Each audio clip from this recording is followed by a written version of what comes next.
Well, first of all, relative to public lands, the federal government spends an inordinate amount of money to manage lands in Nevada. Right.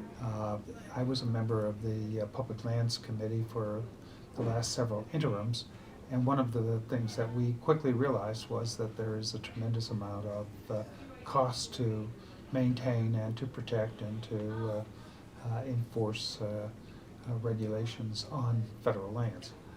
We here in Nevada don't have that source of revenue in order to Right. assume that responsibility away from the federal government. So if the state were able to acquire major portions of land from the federal government, we would find ourselves really shorthanded. All we need to do is look at the opportunity for a major catastrophic forest fire and the cost that it takes to suppress a fire like that, and that pretty well sums it up. That we're not in we're not in a position that we can take over what the federal government is doing. And also we get a little bit of payment in lieu. Yeah, we get very little, and most of that stays in rural counties, and where they need it more than anyone else does. Right. So, yeah.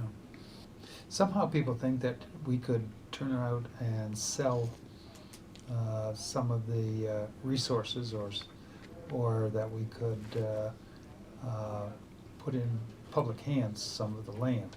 Now, I don't disagree that some parcels of land are probably better in the hands of a private party than in the hands of either the state or the federal government because of the potential for economic development.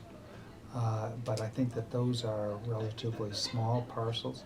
I think that they are parcels that are in the more developed rural communities, in and around the rural communities especially along I-80. And so I would pretty much limit my support for releasing lands like that for sale.